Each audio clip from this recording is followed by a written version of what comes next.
You ready? Yeah. I've been driving to work. I keep going past this one house. No open, no nothing. Just No, start with the story. we're just going because I drive past this house and they were ripping all the shingles off. And I remember them building this about 10 years ago. They remodeled the house and they put everything on. It was all new. And they only ripped out the plywood on the roof where it looks like there's a cathedral ceiling. And you can see the insulation.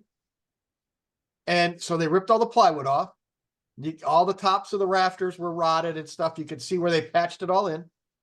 And they just left it. They put plywood back down. They put the shingles back on there. And they called it done. They didn't fix anything. What's going to happen in 10 years? The same thing's going to happen again. So why is that happening? And that's really what I wanted to talk about. What caused it? They fixed the roof leak, but they didn't fix the problem. So no baffles and no ridge vent.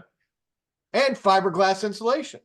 So one option, and what we do in that case, is we open all that up, we pull the fiberglass out, and then we have our insulators come in and they spray that full of closed cell foam. Then we go ahead and put it back together. You're not going to have all that moisture condensating and resting on the backside of the roof and rotting it out from the inside. That roof didn't rot because the shingles were bad. It rotted because it wasn't insulated properly. So, well, it still may have been insulated to meet code, but you still have to deal with moisture. Correct. Warm, moist air rises. Yes.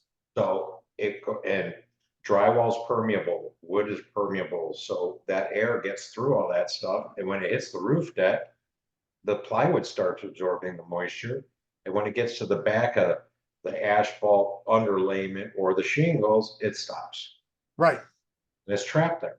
Yes. So just even if you did 2x12s for the cathedral, 10 inches of R30 with baffles on the top of those rafters with a ridge vent, now you have a place for the moisture to escape. Correct. So there's many ways to do this and still call it right. What you're doing is stopping the moisture infiltration by using closed cell. Right.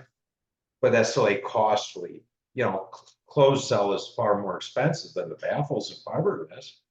Right. And as long as the soffit vents are in properly, ridge vents are in properly, and you've got the baffles installed properly, fine, go ahead, use the fiberglass. But to watch somebody spend thousands and thousands of dollars to repair their roof and then put it back exactly the same way it was, it's crazy. Why?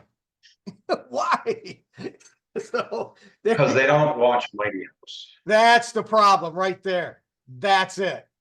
They didn't call their neighbor and say, hey, why'd my roof rot out? They just called a roofer and said, hey, my roof's leaking. No, your roof's not leaking. No, we run into that all the time. They're more than happy to sell you a roof. Right, because that's what a roofer does. We're not addressing what caused the roof to fail prematurely. Right. So. Right. And they didn't replace the entire roof. They only replaced it where the rotten wood was. So, that's where the cathedral ceiling was. Right. So there you go. There's my quick topic.